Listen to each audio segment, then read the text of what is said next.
introduction to the Ensemble project by Pierfranco Ravotto, the project manager of the Ensemble project. Hello, good morning everyone. Thank you, Mr. Sharple, for having organized the meeting, which allow us to present the result of our project. Thank you also for your very interesting presentations. Thanks to all the other people in the Nottingham University that have helped you in organizing this event. The Ensemble project just been presented at the beginning by Mr. Giorgini. It deals with mobile learning and with social inclusion. It's a project co-funded by the European Community in the framework of the lifelong learning program. So, you know that inclusion and social cohesion are two European goals. And in the 2010 initiative on e-inclusion to be part of the information society, the European Commission in 2007 underlined the potential of new technologies to enable innovative services and empower people, in particular young people at risk of exclusion, migrants and cultural minorities, notably through multilingual and adapted content. And you can use that too. Oh, thanks. And Mr. Calvani, who is the scientific director of the Ensemble project, in the final handbook of the project can give you one of them at the end of the presentation. Says new technologies give us a glimpse of emerging new settings and possibilities for the future society, suggesting new affordances which, however, have to be adequately adapted and geared toward goals that are ethically significant. Thus, the ensemble idea, the starting ensemble idea, was to take advantage of widely used technologies like MP3 players and mobile phones to work for social inclusion, to work with people at risk of marginalization.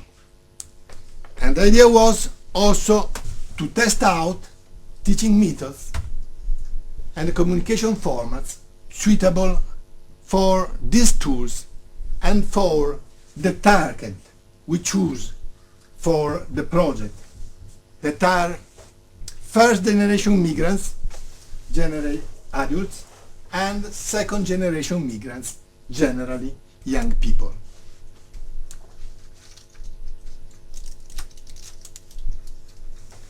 If our idea was at the beginning that to use mobile phone and MP3 player, during the project we decided also to test the use of netbooks because of their potential in fostering ubiquitous and inclusive learning.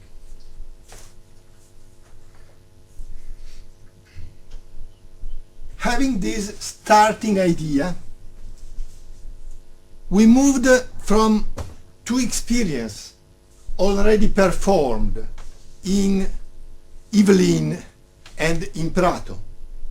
In Evelyn, teachers have started to use podcasts with their students, and in Prato, the municipality have started in using mobile phone messages, SMS, to send information to the citizen. Yvelines is a French district near to Paris. The principal city is Versailles. Prato is a city near Florence in Italy. Both Yvelines and Prato have a social problem due to a high presence of immigrants people.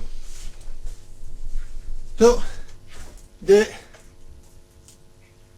Florence University, the Education Science Department of the Florence University, that is the promoter of the project, had the idea to ask both Prato and Yvelines to take part in the project, to use their experience with podcasts and SMS to work for inclusion of immigrants.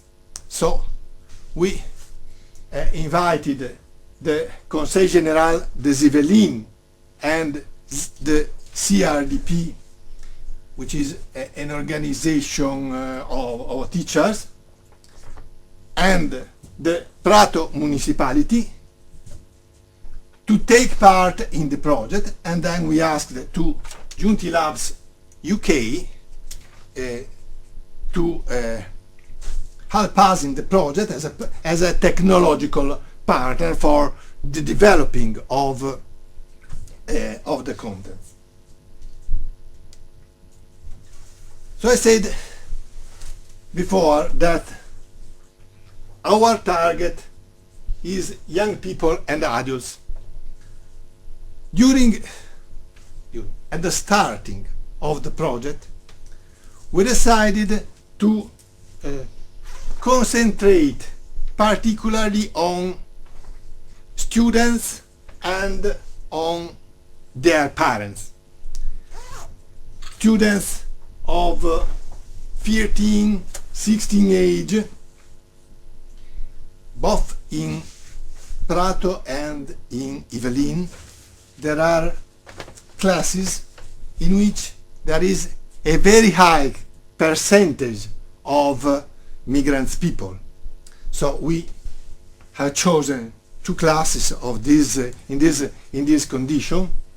And anyway, to decide to have as a target students and their parents, centered the project on school as the place can be where to work for the social inclusion. As for students, our idea has been to use as a tool, especially MP3 player, and then to produce learning materials in the form of podcasts, while for the parents we decided to use a mobile phone, and we produced MS, that means multimedia messages on mobile. This is an example.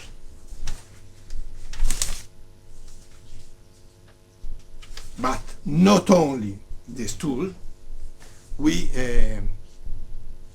build up also a Moodle environment. Moodle is a platform, a learning platform, very diffused. So students had the possibility to download the podcast from the Moodle environment to their MP3 player, but they have had at their disposal also learning object with the same contents of the MMS for the parents, and what's more, they had the possibility not only to download the podcast prepared by the partnership, but also to upload in the Moodle platform other podcasts or other materials developed by the students themselves during the activities in the school. And then the French partner decides to use a netbook both in classroom and at students' home, and also the learning material for the parents have been uploaded on the netbook, so students show this material to their parent on the netbook. Just a look to the ensemble work plan. You can see some phases like project management, quality plan, dissemination and exploitation, all over the 24 months of the project. Ensemble is a two-year project. Then you can see a phase of system implementation, both in Prato and in Yvelines, a long phase of multimedia content production, podcast, MMS, learning object, and a phase of piloting of these materials in the school, both in Prato and in Yvelines, both for students and for adults. You can find the products we have developed on the Ensemble site. The address is www.ensembleproject.eu. You can find many of them at the moment. You can find all of them by the end of the project, that is the end of this month. You can find them and you can use them, because we have decided, according to an open and sharing philosophy, to give them free in accordance with a Creative Commons license for the learning materials, podcast, MMS, learning object. We have chosen the Creative Commons license by no commercial share alike. It means you are free to use them, to modify them, to distribute them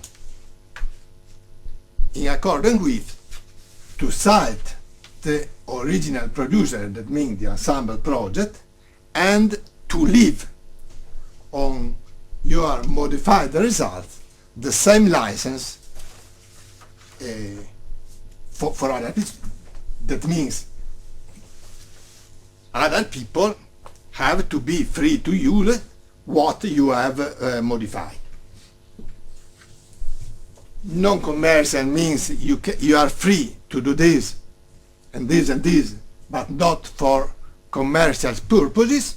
If someone like to do a commercial purpose, has to take an agree with the partnership. As for report and article, quite the same, but not the possibility to make derivative works, because if it's an article of the partnership, of a member of the partnership, if there are reports sent to the community, they can't be modified by other people, so the license is attribution, non-commercial, no derivative work. Just some conclusion that we have taken from the project. Then the other partner will explain how we have developed it. A first point, a first note is that both in Evelyn and in Prato, the partners intend to go on using the mobile technologies and reusing the ensemble learning materials and methodology. That is surely a good result. An observation that MMS, multimedia communication through mobile phones, proved to be less powerful than our expectation, and that the idea of using netbooks in classroom is a real possibility which well fits the mobile learning sphere. Last but not least, the school can be the core of integration action, starting from student activities to involve their parents. Thank you for your attention.